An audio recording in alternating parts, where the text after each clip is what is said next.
Lo acostumbrado para Owen era destacar a unos cuantos de los suyos, golpear, robar armas, destrozar lo más posible, pero en esta ocasión Owen se da cuenta que tiene una posición privilegiada ante el enemigo, que por fin puede acreditarse con una batalla campal, que a lo mejor ha llegado el momento de presentar sus respetos al rey de Inglaterra mediante un choque que le haga mucho más popular en las calles londinenses. En ese año de 1401 se incrementó la leyenda de Owen Glyndŵr.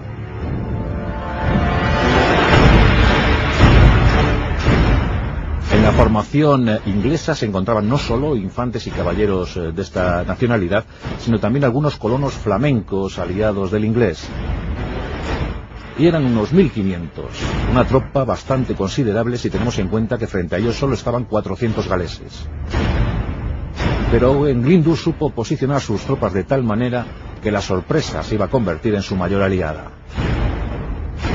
Y a una orden suya, su escasa pero determinada caballería avanzó hacia el enemigo.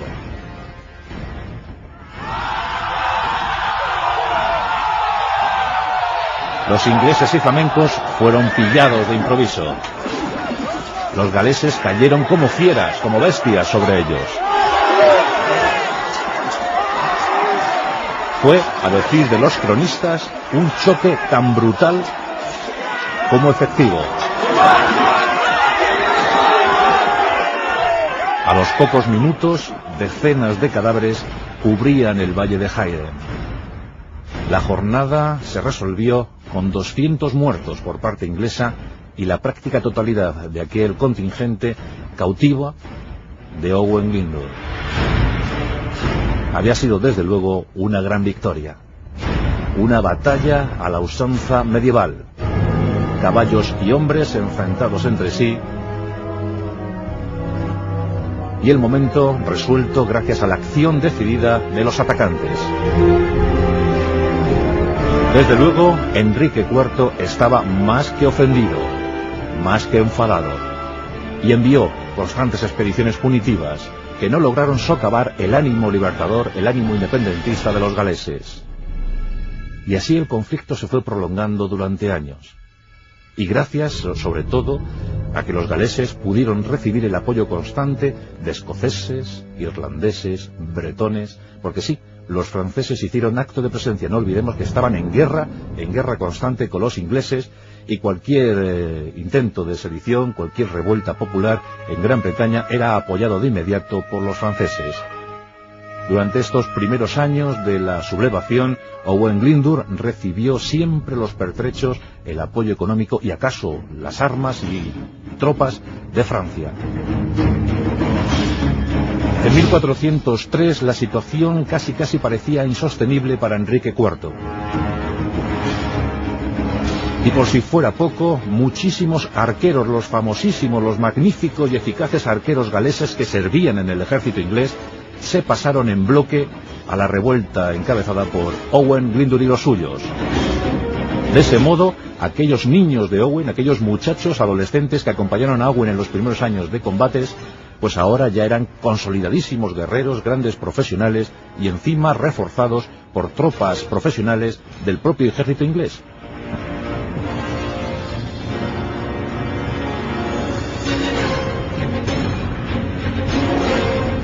La guerra, como es lógico, se generalizó. Y muchos nobles que en principio dudaron de esta revuelta de Owen Glyndŵr, pues se pasaron sin ninguna duda ya a las intenciones independentistas de Owen. La cosa llegó a tal extremo que en esos años Owen Glyndŵr fue proclamado rey de Gales, bajo el nombre de Owen IV de Gales. A Enrique IV, su homólogo ya, le había caído un serio problema encima. Y parecía que Gales al fin iba a obtener la independencia, iba a ser confirmada por Londres, que no quería ya más problemas. Estaban a punto de rubricar un acuerdo cuando las cosas cambiaron. Ocurrió en 1406. Y es que los franceses cambiaron de actitud. En aquel tiempo un partido más dedicado, un partido que preconizaba la paz, se hizo dueño del poder en Francia. Carlos VI no quería saber nada más del problema galés y era de verdad una fuente de constantes suministros, y ese dinero hacía falta en Francia. Por tanto, se decidió dejar de apoyar a los galeses.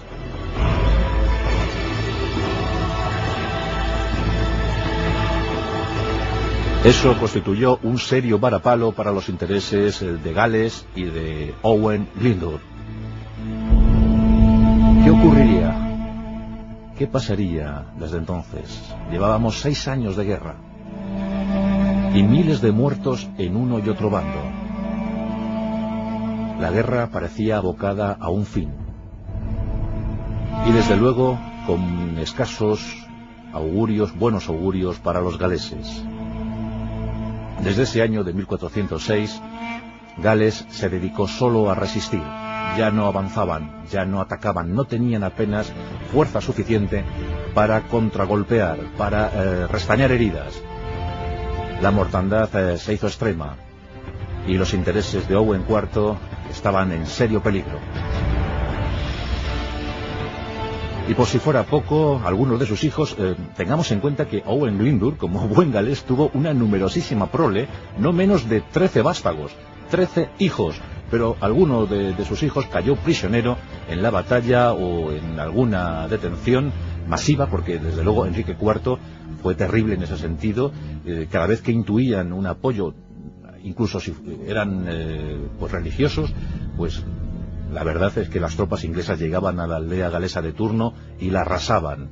Y las escenas eran dantescas, con múltiples hombres y mujeres ahorcados, aldeas quemadas. La represión fue terrible, terrible. Owen Glyndŵr y sus hombres a duras penas podían sostener ya cualquier tipo de frente, cualquier tipo de combate, porque la devastación era total, brutal.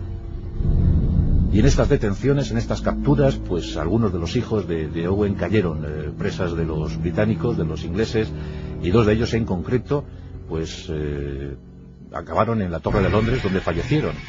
Uno de sus varones, Gifford, y también una de sus chicas, una de sus hijas, Catherine. Ambos murieron en la Torre de Londres. Por tanto, desde ese año 1406 hasta 1412, la situación era simplemente desesperada para los galeses.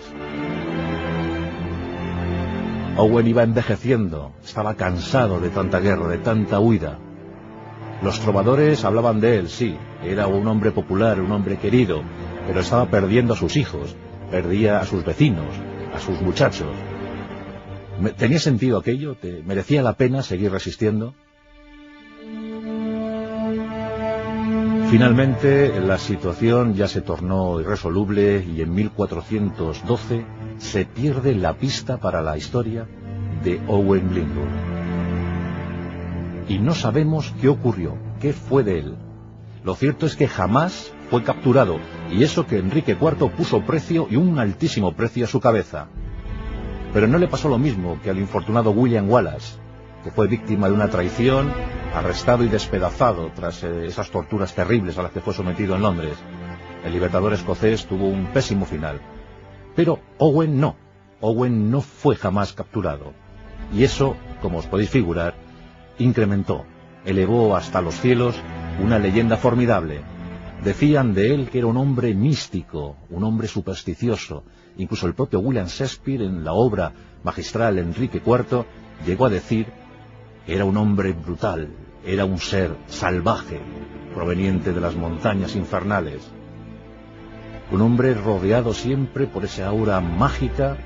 Incluso algunos creyeron que era una entidad sobrenatural. Y eso siempre pasa con aquellos a los que no se ve. Como digo, desde 1412 se perdió la pista de Owen Glyndŵr, el gran libertador, considerado por todos como padre del nacionalismo galés, el gran padre de la patria galesa. Hay quien dice que falleció en 1416.